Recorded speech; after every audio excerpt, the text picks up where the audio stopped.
Muy buenas noches a todos los amigos que nos están escuchando a través del canal de www.spreaker.com/user/ministerio Rema. Les saluda el ministro Manuel Márquez, directamente desde la Iglesia Comunidad Cristiana Yo y mi casa.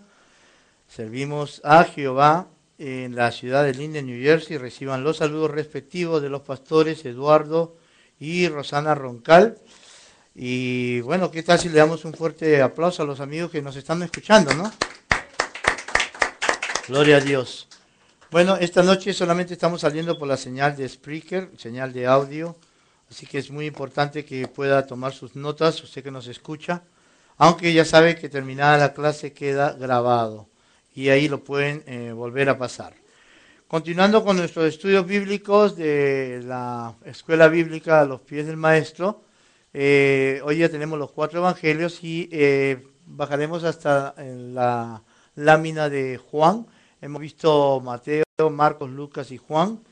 Para los que no han estado presentes pueden revisarlo en Spreaker, ahí están las notas. Ok, en cuanto al evangelio de Juan, ahí es. Sí, vamos a dar como siempre los rasgos principales, no se puede desarrollar todo al 100% porque en 45 minutos que suponemos dar de clase es muy difícil abarcar, es demasiada información. Por eso me limito a los rasgos principales. El Evangelio de Juan, el autor, Juan Zebedeo, el más joven discípulo al que Jesús cariñosamente apodaba el Hijo del Trueno. Ahora, para los que nos escuchan y para los que están acá, yo puse ahí en mi nota, pero hay otras hipótesis en cuanto a la autoría. Eso quiere decir que yo leería el Evangelio de los Juanes, porque los teólogos, los historiadores dicen que no necesariamente pudo haber sido Juan Zebedeo, sino algunas otras alternativas que al final vamos a debatir. Pero se supone, mayoritariamente, los estudiosos coinciden con que va a ser el autor Juan Zebedeo, el joven o el más joven de los discípulos, al que Jesús dice cariñosamente apodaba el Hijo del Trueno. ¿Ok? La siguiente, por favor. En cuanto a la fecha, el idioma y el lugar, Juan escribió su evangelio después del año 95. Por eso que tratamos los 4 capítulos de los evangelios en el orden cronológico en el que fueron escritos. El primero en ser escrito fue el evangelio de Marcos, después vimos a Mateo, después vimos a Lucas, y el más antiguo, el más reciente, vamos a decir, de los últimos evangelios, viene siendo el de Juan, que fue escrito después del año 95. Y Juan utiliza también el griego como el idioma, como el medio de comunicación para impartir la palabra, ¿no? El lugar parece claro, la isla de Patmos, y eso lo vamos a ver después más al final, ¿no? Donde incluso, tocaremos otros puntos, a la que el apóstol había sido desterrado por Domiciano. Domiciano era un Herodes, era un tremendo, era un malo, digo un Herodes porque siempre se hace esa similitud, ¿no? Hijo de Herodes. Pero el punto es que Domiciano fue quien envió, vamos a decir que lo juzgó a Juan y lo mandó de castigo a la isla de Patmos. Siguiente. ¿A quién va dirigida el Evangelio de Juan? El Evangelio de Juan va dirigido a los cristianos de origen heleno perseguidos por Roma, o lo que le llaman los helenizados, ¿no? Que son aquellos que vinieron de una persecución y comenzaron a unirse al camino, al Evangelio, o los seguidores de Cristo. Por eso dice cristianos de origen heleno, o sea que vienen de la persecución, vienen no de la guerra, sino más que nada de la persecución, y que se establecieron en Roma. Y la siguiente, por favor. Y la fuente, bueno, todo su evangelio es un compendio de vivencias al lado de Cristo, por lo que solo necesitó fuentes para el inicio de la obra. O sea, cuando hablamos de las fuentes, de a dónde sacó información Juan para poner el evangelio en orden, ¿no? Entonces, como Juan, el hijo del trueno, uno de los hijos de Zebedeo, estuvo muy pegado a Jesús, le fue más fácil, solamente necesitó alguna información para el inicio de la obra que ahora vamos a ver aquí en los capítulos del Evangelio de Juan, los primeros capítulos. La siguiente, por favor. Bueno, en cuanto al Evangelio de Juan podemos comentar lo siguiente. Se dice que es un cuerpo extraño si se compara con los sinópticos. ¿Recuerdan, a manera de revisión, que los evangelios sinópticos, ¿cuáles son? Mateo, Marcos y Lucas, ¿no? Sinópticos porque en esos tres se puede apreciar casi lo mismo con alguna leve diferencia. Pero dice que el Evangelio de Juan es como algo raro, como muy diferente, nada que ver con los sinópticos, ¿no? Sino que es un evangelio mediatizado por la terrible situación que vive la iglesia en aquellos sangrientos días en que fue escrito, ¿no? Es el que cuenta con mayor número de detalles precisos sobre las enseñanzas de Cristo y el que utiliza un lenguaje más refinado. ¿Se acuerdan? Lucas era un doctor y usa un lenguaje más profesional, pero Juan utiliza un lenguaje al momento de escribir el Evangelio como más refinado, ¿no? Precisamente es el lenguaje utilizado una de las claves del Evangelio de Juan. Un evangelio muy crudo, una obra muy compleja que aún suscita interminables e interesantísimos debates, en los cuales también se debate sobre la autoría. Porque justamente como Juan lo da, como ustedes leen el Evangelio de Juan, bueno, cuando lo estudien, ¿no? Porque leerlo lo podemos leer cualquiera, pero cuando lo estudien, o sea, los historiadores, los estudiosos, dicen, aquí no pareciera que fuera uno de los hijos de Zebedeo, aquí pareciera que fuera otro. Pero ahora vamos a llegar ahí, no se preocupe. Entonces dice, un evangelio muy crudo, una obra muy compleja que aún suscita interminables debates. Y el final del texto aclara que la redacción definitiva fue obra de discípulos de Juan.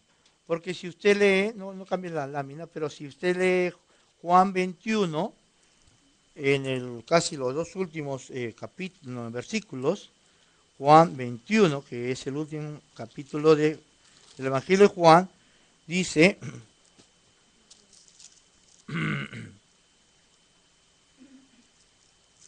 Aquí sí. Entonces en el epílogo, ¿no? En 21, versículo 24 dice, este es el discípulo que da testimonio de estas cosas y escribió estas cosas y sabemos que su testimonio es verdadero. Hay también otras muchas cosas que hizo Jesús, las cuales si se escribieran una por una, pienso que ni aún en el mundo cabrían los libros que se habrían de escribir. ¿Ok? ¿Y por qué se menciona el epílogo esto? Porque en el versículo 20, en Juan 21, 20, dice, hablando del discípulo amado, el controversial discípulo amado, ¿no? El que genera toda la duda, porque miren lo que dice acá, ¿no?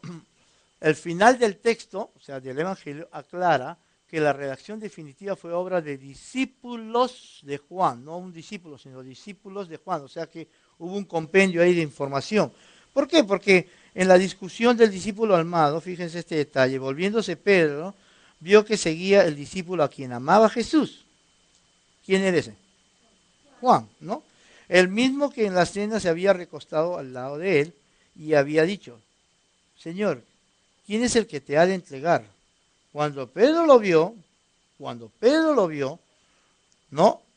Dijo a Jesús, ¿y qué de este?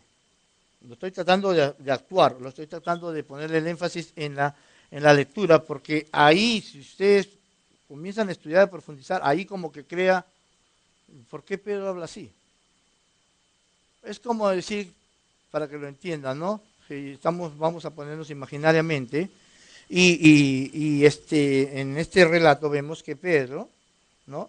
Le pregunta, ¿no? El mismo en la casa de cena se había recostado y le había dicho, Señor, ¿quién es el que te ha de entregar? Como si Lalo me preguntara a mí, ¿quién es el que ha de entregar? Y cuando Pedro lo vio, vamos a suponer que Harry es Pedro, le dijo a Jesús, ¿y qué de este? O sea, como que deja la interrogatoria y en vez de decir, bueno, Lalo, ¿qué te pasa? ¿Por qué preguntas eso? Sino como que voltea y dice, ¿y quién es este? ¿Qué de este? Entonces, esos textos para los estudiosos generan una serie de controversias en cuanto a definir la autoría de Juan. Next, please. Además del Evangelio, Juan, para su información, también escribió el famoso Apocalipsis o Revelaciones, ¿no? Es la última, una obra literaria que ha cautivado los corazones de generaciones enteras por su estilo.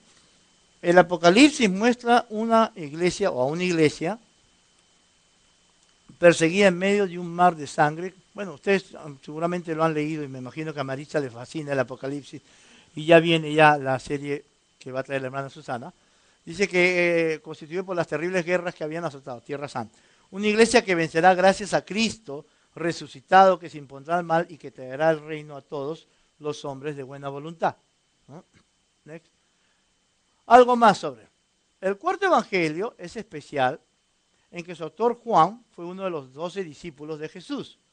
Juan era pescador y el más joven de los 12. No solo era discípulo de Jesús, pero primo hermano de él también. A Juan se le llama el teólogo porque de los 4 evangelios, él pone, no dijo que él dijo, sino yo, él pone gran énfasis en la divinidad de Jesús. Mientras Marcos y Lucas empiezan con la genealogía humana de Jesús, Juan va más allá explicando en los primeros 5 versos de este libro que Jesús estuvo presente durante la creación del mundo y que todas las cosas fueron creadas por él. Claro, si usted ve Juan 1:1 y en los primeros 5 versículos, ahora vamos a leerlo, solamente estoy dando las pautas, ¿ok? Juan no empieza como Lucas, no empieza como Marcos, no empieza, perdón, como Mateo, Marcos, sino que empiezan con la genealogía, sino él le da más énfasis a que Jesús estuvo, por decir en alguna manera, ¿no?, presente durante la creación. ¿No? Next. Tengo más. El mensaje principal de Juan es que Jesús es la única vía para llegar a Dios. Ese es el mensaje central. ¿Ok? Juan, en síntesis, es lo que presenta. Que Jesús es la única vía para llegar a Dios. El verso que mejor resume este libro es quizás uno de los versos más conocidos en la Biblia entera. ¿Cuál es? Juan 3:16. Ese se lo saben todos de memoria, ¿no? ¿Sí? Ok. Porque de tal manera amó Dios al mundo que ha dado. De hecho, la Iglesia Universal es el primer versículo que se aprende uno es ese, ¿no? Todos. Next, por favor. Aparece esto porque eso es ya privado mío. Next. Ok, déjémoslo ahí. Gracias. Ok, entonces eso así como una pincelada por encima nomás en cuanto a lo que es el Evangelio de Juan. Ahora bien, vamos a agarrar la Biblia y vamos a leer un poco sobre los capítulos de Juan. Si quieres puedes abrir la issue, ¿no? Minimízalo. Oh, ¿cuál? ¿Explique?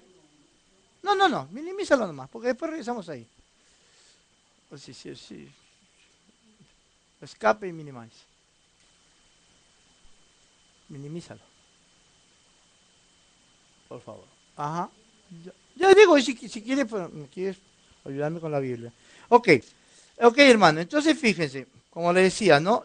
Tratar de estudiar Juan en 45 minutos es una ofensa. Juan o cualquiera de los libros de la Biblia, porque es demasiado que habría que dar. Entonces, pero de Juan, porque hoy día vamos a hablar del Evangelio de Juan se pueden hablar muchas cosas. Yo les puedo decir y les puedo demostrar por la palabra, por las notas que tengo, y para crear controversia, porque a mí me gusta ser controversial, que el Evangelio de Juan no lo escribió Juan Zebedeo, o uno de los hijos de Zebedeo, sino que yo puedo llegar por la palabra a concluir que el que escribió el Evangelio de Juan fue Lázaro. ¿Qué cosa? Bueno, como siempre digo, no está usted comprometido a creerlo todo, vaya a su Biblia, estudie, pida la guianza del Espíritu Santo y que le diga amén. De todas maneras, la verdad completa nunca la sabremos sino hasta cuando venga el Señor Jesús, porque la Biblia dice que en parte sabemos y en parte conocemos, ¿ok? Así que todo siempre quedará a la más cercana opinión de cada uno en cuanto a lo que vaya a aceptar. En cuanto a Juan, que tiene 21 capítulos, de Juan pudiéramos agarrar cualquiera de los capítulos. Si fuera por mí, yo agarraría otra vez el capítulo 21, que me fascina y que lo he predicado varias veces, incluso acá lo hemos compartido. Pero no solo el 21, hay muchos datos buenos en Juan que nos dan riqueza en el conocimiento. Por ejemplo, entre los primeros versículos, ¿no? Como decía en las notas, los 5 primeros versículos que Juan utiliza para abrir el Evangelio. No, Juan no lo abre con Jesús nació de María y así fue el nacimiento y esta es la genealogía. No. Juan va de frente al grano y dice, el verbo hecho carne. Y dice los 5 primeros versos hablando de la creación. Ahora bien, si yo lanzo la pregunta en este momento como escuela dominical, ¿cuál es el principio de la Biblia? O el principio de los principios, para ponerlo. ¿Y qué dice Génesis 1? ¿Qué más? En el principio creó Dios los cielos y la tierra.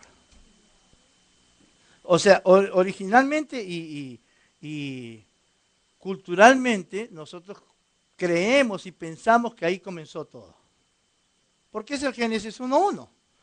Pero si vemos el Génesis 1.1, dice en el principio creó Dios los cielos y la tierra.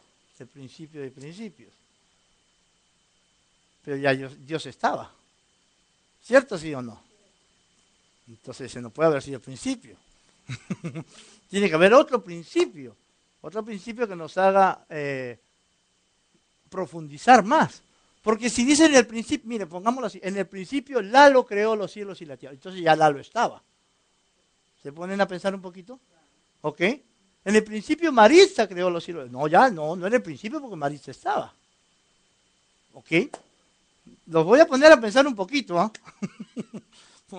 Ya veo, no creo que huele a quemado, son ustedes, ¿no? A la cosa. ¿Ok? Y fíjate que...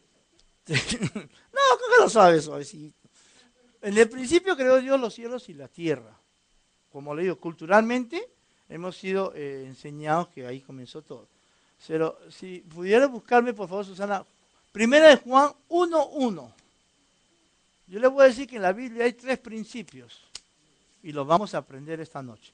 Primera de Juan 1.1, que supuestamente, bueno, no vamos a estudiar Primera de Juan porque ya para la próxima promoción, tal vez el próximo año agarremos todas las cartas paulinas y todo el Apocalipsis y todo más desarrollado. Pero Primera de Juan 1.1, por el mismo idioma o estilo de hablar, se deduce que fue el mismo Juan el que escribió Primera de Juan y Segunda de Juan, entonces es Juan, ¿no? Entonces Juan comienza esta primera carta diciendo lo que era, ¿desde cuándo? Desde el principio, lo que hemos oído, lo que hemos visto con nuestros ojos, lo que hemos contemplado y palparon nuestras manos tocante al Verbo, porque la vida fue manifestada y la hemos visto, y testificamos, y os anunciamos la vida eterna, la cual estaba con el Padre y se nos manifestó. Lo que hemos visto y oído, eso os anunciamos, para que también vosotros tengáis comunión con nosotros. Y nuestra comunión verdaderamente es con el Padre y con su Hijo. Estas cosas os escribimos para que vuestro gozo sea cumplido. Primero Juan ahí está hablando de tu principio, del principio nuestro como creyentes. ¿Qué es lo que hablamos? ¿Qué es lo que anunciamos? Lo que era desde el principio, lo que hemos oído, lo que hemos visto con nuestros ojos. ¿Qué cosa? Que Dios es grande, que Dios es creador, ¿no? Que la historia nos enseña que de tal manera amó Dios al mundo, que envió a su Hijo Jesús. Todo eso aquí Juan lo está diciendo. Por eso dice, lo que hemos visto y oído, eso anunciamos. Este viene siendo tu principio como creyente. O sea, vimos Génesis 1.1 y vimos el principio de la creación, ¿cierto? En el principio Dios creó los cielos y la tierra. Ahora vemos 1 Juan 1.1 y veo mi principio o el principio que Juan estaba expresando. ¿Me dejo entender? O sea, Juan, como si fuera Paula que sale a predicar y dice, mira, yo te voy a hablar de lo que yo he visto, de lo que yo vivo, de lo que yo sé, de lo que el Señor se manifiesta conmigo. Yo lo he visto con mis ojos, lo he visto y te lo digo para que tengas comunión también con nosotros, para que vengas. Ese no es el mensaje que predicamos cuando salimos a evangelizar. Ya, así mismo traducido está acá. Entonces acá tenemos otro principio, el principio del creyente, la primera impresión, el primer mensaje que lanzamos. Pero el principio, ahora sí vamos a Juan 1.1. Ahí verdaderamente habla el principio de los principios. Porque acá dice, en el principio era el Verbo. Y el Verbo era con Dios. Y el Verbo era Dios. ¿Lo ven o no lo vieron? ¿Lo vieron o no? No es Génesis 1.1. Génesis 1.1 te relata el principio de la creación. Pero la palabra dice que Dios es eterno. Dios es el alfa y el omega. El principio y el final. Dios siempre fue. Entonces, el principio más lejano, si pudiéramos entenderlo así, el que más podemos encontrar, porque mira, tú con esto, hermano, ¿cómo te puedo decir? Bueno, yo me apasiono por la palabra, ¿ok? Cada uno en su manera, pero yo cuando aprendí esto dije, wow, pero esto puede abrir los ojos a la gente, porque la gente dice, sí, Dios creó los cielos y la tierra, y eso lo sabe hasta un inconverso, y hasta un ateo lo dice. No lo cree, pero lo dice. Pero cuando tú lo llevas acá y le dices, mira, quiero hablarte de quién es mi creador. En el principio era el Verbo. Y el Verbo era con Dios. Y esta palabra verbo es la palabra logos. En el principio era el Logos, era la palabra, ¿no? Y el Logos era con Dios, y el Logos era Dios. Este era en el principio con Dios. ¿Mm? Todas las cosas fueron hechas, y sin Él nada de lo que ha sido hecho fue hecho. En Él estaba la vida, y la vida era la luz de los hombres. La luz de las tinieblas resplandece, y las tinieblas no prevalecieron contra ella. Si no tengo, porque mire, hoy día fue fatal, hoy día me olvidé de la cámara, me olvidé de las notas, me olvidé de todo, así que estamos recurriendo a la palabra, pero gloria a Dios por eso, ¿no? Qué bueno. Pero si no me equivoco es Juan 5:17, Susana, creo, espero no fallar. Si puedes buscar Juan 5:17, donde dice algo que reafirma esto. Y estos son esos versículos que están escondidos. Sí. No es en Juan 5:17. Ya me acordaré. Pero hay un versículo donde afirma aún todavía que ahí estaba Él en la creación. Tal vez estoy mal, tal vez es 17:5, aunque no quiero adivinar, pero a veces la mente me falla. La falla me mente. Juan 17:5 será Susana. Ajá. Ahí está.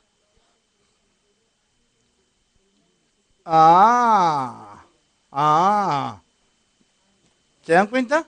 O sea, si leemos Juan 1:1, que está hablando en el principio del verbo y el verbo era con Dios, puede sonar hasta muy poético, pero cuando ustedes quieren fundamentar, yo te voy a mostrar que Jesús estaba ahí. Ahora pues, Jesús está orando por sus discípulos. Y llega el versículo 5, ahora pues, Padre, glorifícame tú al lado tuyo, con aquella gloria que tuve contigo antes que el mundo fuese. Dígame si eso no es... Wow, a mí me vacila eso, no sé, wow, o sea que este es un versículo como que comprueba que Jesús estuvo en la creación. Bueno, Dios Padre, Dios Hijo y Dios Espíritu Santo, es la Trinidad, es uno solo. Así que mire, volvamos a Juan 1:1. Entonces, en estos primeros versículos, ¿no? No, Juan 1:1, no primero Juan. Juan 1:1. Ok, estamos tomando... ya está. En estos 5 primeros versículos, Juan, el que escribe el Evangelio de Juan, da su carta de presentación. Es como cuando yo hago, ¿no? Yo introduzco el tema. Entonces, Juan va a introducir su Evangelio, ¿no? Sus buenas nuevas, con algo que dice, mira, te voy a hablar de quién es mi Dios, a quién sirvo yo, qué grande es Él. Y lo lleva a eso, ¿no? A demostrarle, ¿no? De que el verbo estaba en el principio y el verbo era con Dios y el verbo era Dios. O sea, ese es, incluso como decía, el mensaje central de Juan es que nadie llega al Padre si no es por Jesús. Entonces acá hay más carta de garantía que Jesús es el camino garantizado, ¿no? Valga la redundancia, por el cual se llega al Padre. Y una vez que hace esa introducción, hermanos, ¿no? De los 5 primeros capítulos, ahora habla de otro tema que será el tema de mañana por Palabra, Música y Noticias por MRH TV, a las 9:30 de la mañana, donde lo desarrollaremos, buenas noches, lo vamos a desarrollar más ampliamente. Y el tema de mañana es muy bueno, pero hoy día solamente voy a darle una pincelada. Ahí hay sillas, porque vamos a hablar, bueno, ustedes saben que, bueno, si no lo sabían, vamos a viajar a Perú en el mes de agosto y vamos a dar un seminario por allá. Bueno, ya tenemos 2 iglesias confirmadas y entonces a mí me gusta prepararme con tiempo. Y ya van 2 temas que tengo en mente y uno de estos temas, es, como le diríamos, todavía no oficialmente, pero le puse un título, ¿no? Y el título es Ubícate, tú no eres la estrella. Y ese es el tema de mañana. Y me gusta porque acá, hermano, en esto, y hay más, o sea, no voy a tratar de culminarlo, es imposible hacerlo hoy día. Pero luego de que hace la introducción, ahora Juan va a presentar algo muy interesante, algo de lo que hemos escuchado. Dice, hubo un hombre enviado de Dios, el cual se llamaba Juan. Este vino por testimonio para que diese testimonio de la luz, a fin de que todos creyesen por él. No era él la luz, sino para que se diese testimonio de la luz. ¿Ok? Y sigue más, pero vamos a coger estos 3 versículos para agarrar parte de lo que es el Evangelio de Juan. Fíjate que Juan, ahora va a hablar de quién está hablando ahí. Juan el Bautista. ¿Ok? En la palabra de Dios nosotros encontramos muchos modelos, muchos ejemplos, los cuales podemos seguir. Pero Juan el Bautista, hermanos, yo le voy a decir, recién, no le voy a engañar, que recién hace como 3 semanas estuve mirando y escuchando una serie, ¿no?, sobre este tema y tratando de sacar la información, y cada vez yo me gozo. Yo le digo que hasta me voy a las lágrimas cuando yo escucho los maestros que yo escucho, que no son tan mundialmente conocidos, pero gloria a Dios por esos maestros, y me encanto porque, oh my God, mire hermano, Juan presenta ahora, dice, hubo un hombre enviado de Dios. Mira, ¿cuántos están seguros que Dios envía hombres? Y mujeres también. Cuando la Biblia dice hombre, no está hablando de sexo, ¿ok? Está hablando de su creación. Hubo un hombre, gloria a Dios por ese hombre, pero ese hombre es enviado de Dios. Ese hombre, lo que está definiendo ahí es que no vino a la loca, no vino solo, no vino porque se le ocurrió, vino porque Dios lo envió. Usted no vino esta noche a la loca, usted no vino no porque no había nada que hacer, usted vino porque Dios lo envió. ¿Y sabe por qué lo digo?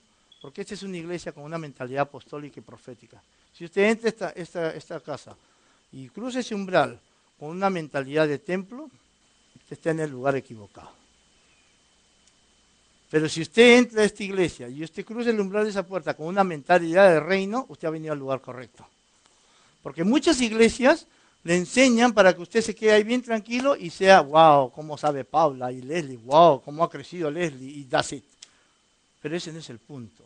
El punto es procesarnos. El punto es salir adelante. Entonces, es bueno entender este punto. Juan está presentando a Juan el Bautista. Dice, era un hombre enviado de Dios. Yo creo que en esta noche acá hay hombres y mujeres enviadas de Dios. Y que serán enviados a las naciones, al lugar donde Dios determine. Pero hoy día usted está pagando el precio. Hoy día usted está equipándose para mañana poder ser esos hombres y mujeres efectivos. Ahora, Juan tiene características, lo vamos a ver. Hubo un hombre enviado de Dios, y Juan, el que está escribiendo el Evangelio, dice, el cual se llamaba Juan. O sea, deja claro el nombre. Porque si hubiera dicho, hubo un hombre enviado de Dios, este vino por testimonio, bueno, ¿y cómo se llamaba? Juan. Juan remarca el nombre de esta persona. Es Juan, se llama. Es Juan el Bautista, aunque no lo dice ahí, pero es Juan. Y esto a ti, hermano, eso te tiene que aclarar un concepto muy grande, o sea, te tiene que abrir la mente, pero de una manera muy cautelosa. ¿Por qué? Porque muchas veces nosotros, y tómelo por el lado positivo, porque yo cuando lo he recibido esto, yo lo he tomado por el lado mío, lo que a mí me compete.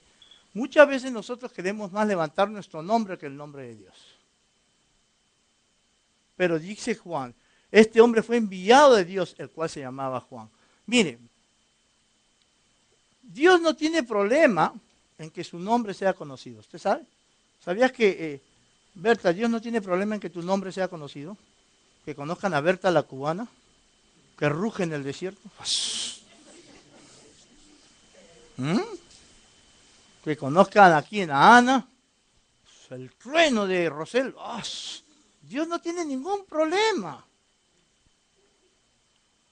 Pero Dios lo que no quiere es que tu nombre prevalezca sobre el nombre de Él. Cuando eso pasa, estamos mal. No puede pasar. Pero lamentablemente hoy en día vemos muchos ministerios que comienzan a levantar el nombre de tal manera en que ya no se ve el nombre de Dios, sino se ve el nombre del ministerio.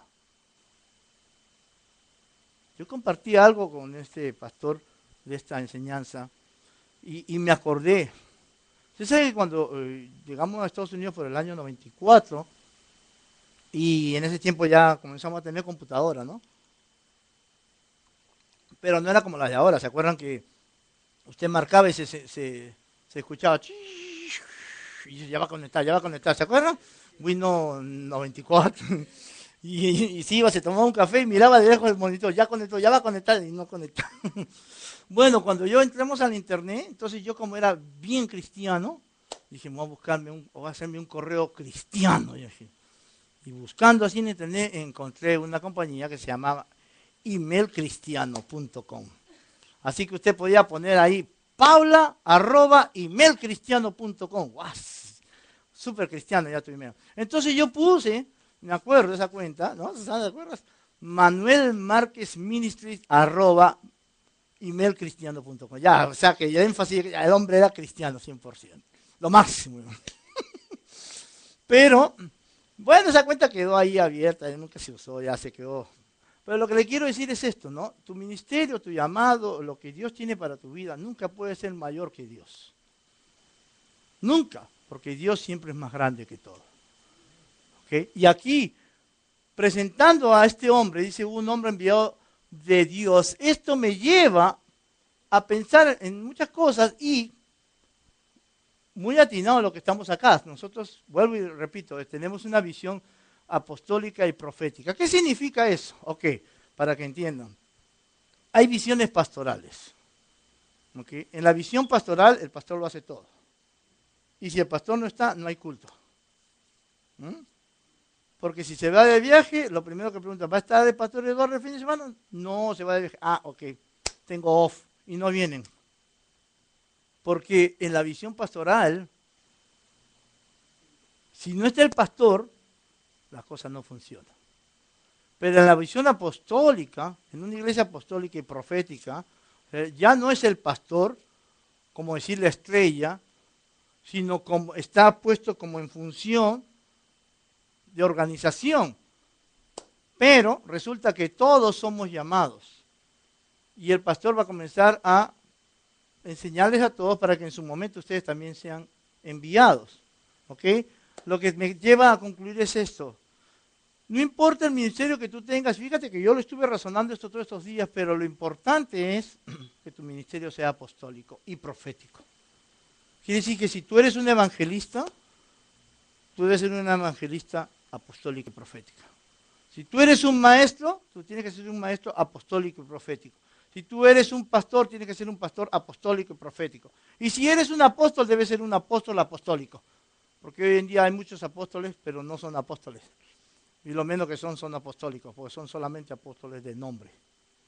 Y eso lo veremos cuando veamos el ministerio quíntuple. Lo que yo te estoy queriendo decir es que ya no podemos funcionar con esa mentalidad de iglesia donde Joan es el evangelista y de acá no sale. Evangelízanos, Joan.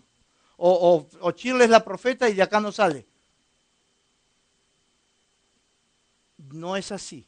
Porque este hombre que Dios envió, que se llamaba Juan, vino, dice, por testimonio, para que diese testimonio de la luz, no de Juan, sino de la luz. ¿Ok? A fin de que todos creyesen en él. ¿Amén? No, ¿ves por qué dicen amén? Acá dice, a fin de que todos creyesen por él.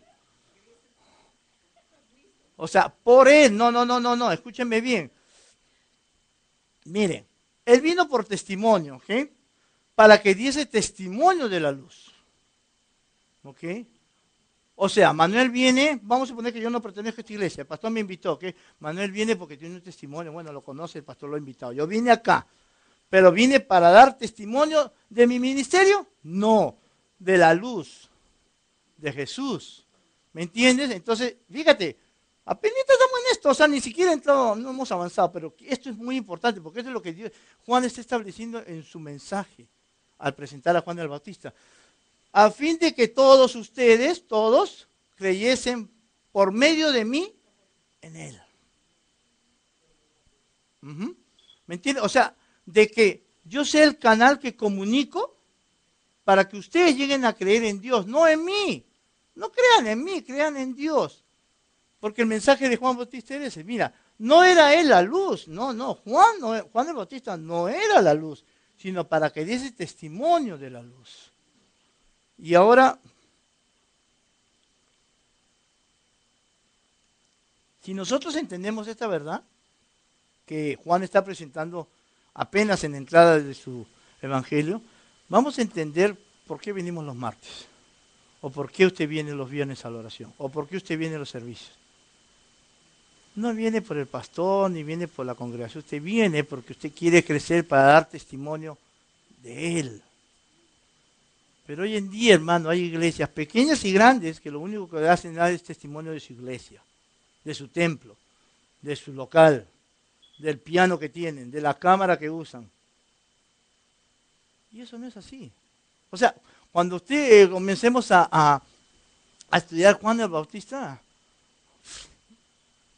creo que en el verso 30, más abajo, Susana, 1:19 o 20, bájame un poquito, porque ahí lo... Sí, baja. Baja.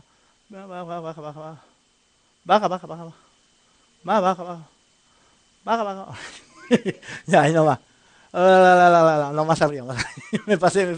Me pasé. Hay una parte donde le pregunta, ¿tú quién eres? 29 creo, no. Hay una parte donde le preguntan, ¿tú quién eres?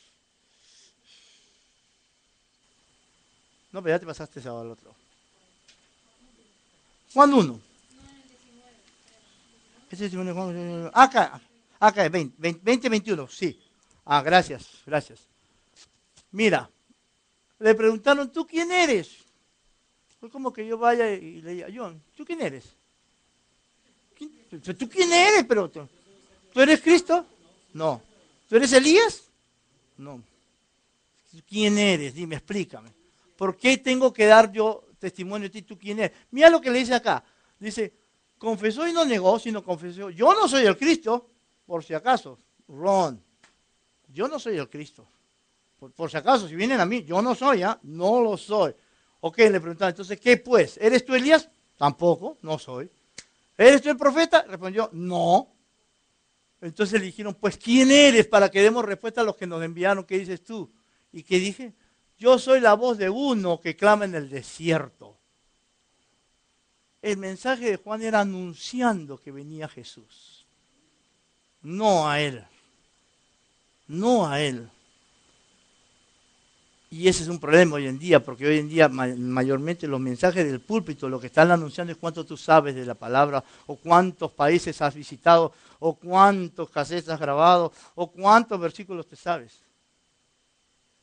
Eso lo veremos mañana más detalladamente en cuanto a esto de Juan el Bautista y lo demás. Pero el tiempo avanzado, no podemos prolongarnos más en cuanto a la clase, pero pudiéramos agarrar muchos capítulos de Juan. Por ejemplo, vamos al 20, Susana, tenemos un par de minutos. Juan 20, de los muchos que pudiéramos coger. Pero ya que estamos entrando a la Semana Santa, porque las demás son diablas, pues este es Santa, pues, ¿no? Juan 20, sí, uno, ok. Según la historia, ¿no? Según la historia y la religión. Y acá también me gusta porque acá, no, yo no voy a tener tiempo para la controversia, pero miren, el primer día de la semana María Magdalena fue de mañana haciendo aún oscuro al sepulcro y vio quitada la piedra. Entonces corrió y fue a Simón y al otro discípulo. ¿Quién era el otro? Aquel al que amaba a Jesús, el hijo. Se han llevado el sepulcro al Señor y no sabemos dónde lo han puesto. Y salieron Pedro y el otro discípulo. Los dos corrieron, pero el otro discípulo corrió más a prisa que Pedro. Y llegó primero al sepulcro y bajándose a mirar vio los lienzos puestos allí, pero no entró. Pero luego llegó Simón Pedro tras él y entró en el sepulcro y vio los lienzos puestos allí. Y el sudario que había estado sobre la cabeza de Jesús no puesto con los lienzos. Entonces, enrollado en un lugar aparte. Entonces entró el otro discípulo que había venido primero al sepulcro y vio y creyó porque aún... corrían los juntos, ok, más a prisa y llegó primero al sepulcro. Y bajándose a mirar vio los lienzos. Luego llegó Simón Pedro y entró al sepulcro y vio los lienzos puestos allí y el sudario que había sobre la cabeza, no puesto con los lienzos enredados. Entonces entró también el otro discípulo que había venido primero al sepulcro y creyó porque aún no habían entendido la escritura y volvieron los discípulos a los suyos. Ahora acá, en esa experiencia que tienen estos dos corredores, diría yo, porque los dos fueron corriendo como locos. Los dos entraron corriendo como locos a la tumba. Hoy no hay tiempo, pero acá muchos dicen, bueno, era Juan, el discípulo amado. Pero resulta que hay una parte donde dice la historia de que Jesús estaba por otro lado y le dijeron, Lázaro, sí, aquel a quien tú amabas, ha muerto. ¿Se acuerdan? Cuando Lázaro muere. Y dice que Jesús va, ya sabemos la historia, el pastor nos estuvo contando el fin de semana, la resurrección de Lázaro. Pero si pudiéramos desarrollar, pero no nos va a dar tiempo, hay una parte de la escuela teológica que dice que este evangelio de Juan lo escribió Lázaro. Por muchas coincidencias en cuanto al término aquel al cual amaba Jesús. No lo voy a dejar confundido porque entonces lo voy a dejar con la cabeza amarrada. Pero lo importante es que lo que usted lea, usted lo tiene que meditar mucho. En una noche no lo va a terminar creyendo. A mí me cuesta a veces creerlo, porque la mayoría dice que fue Juan, uno de los hijos de Zebedeo, y la tradición lo enseña. Pero Juan también, como dijimos, y ya con esto cierro, escribió el Apocalipsis. Y lo escribió, si puedes poner Revelaciones 1, cuando dice que él fue desterrado a la isla de Patmos. Y ahí también Juan da un mensaje, ¿dónde está? Más abajito creo que está, ¿no? ¿Perdón? No, pero hay una parte donde dice fue en la isla de Patmos. Creo que está, ¿no? Más arriba, sí. Bueno, no la tengo acá a la vista. Pero por ahí está, en los primeros versículos está haciendo revelaciones, que testimonio. Bueno, ajá, aquí está. Yo, Juan, vuestro hermano y copartícipe vuestro en la tribulación, en el reino y en la paciencia de Jesucristo, estaba en la isla llamada Patmos por causa de la palabra de Dios y el testimonio de Jesucristo. Ahora, lo interesante, y con esto cierra el mensaje, ¿qué hacía Juan en la isla de Patmos? Bueno, dice ahí que por causa de la palabra de Dios y el testimonio, o sea, en pocas palabras, pues se ganó una condena y lo mandaron castigado a Patmos. Yo te voy a decir, hermano, mire, muchas veces el predicar la palabra o el decir yo soy cristiano te va a traer problemas. Uy, te van a decir loco, fanático, aleluya y todo lo que quieras. Te va a traer problemas, pero hay una esperanza. Este Juan, justamente por ese problema, fue desterrado allá a Patmos. Ahora la pregunta es, ¿qué significa Patmos? ¿Saben lo que significa Patmos? Bueno, dice acá, ¿me lo moviste, Susana? Gracias. Ok. Estaba en la isla llamada Mi Muerte. Patmos significa mi muerte. Hermanos, cuando usted sea vituperiado o sufra persecución por el Evangelio y usted vaya literalmente ser llevado hacia la muerte, y cuando verdaderamente usted muera a todo su razonamiento, y no importa si es por el nombre de Jesús que me maten, ahí es donde va a venir la gran revelación, porque ahí, en esta isla de Patmos, fue donde Dios le da el libro más controversial, ese que le fascina a Marisa, el libro de las revelaciones, el Apocalipsis. El Apocalipsis significa develamiento. Así que espero que algún momento nosotros también tengamos nuestra isla de Patmos, donde lleguemos y muramos a lo nuestro para que el Señor nos revele más aún de lo que nos ha revelado en esta noche. Amén. Ok, damos gracias, Padre, en el nombre de Jesús, bendecimos esta palabra. Gracias, Señor, porque hasta aquí nos has ayudado con esta serie.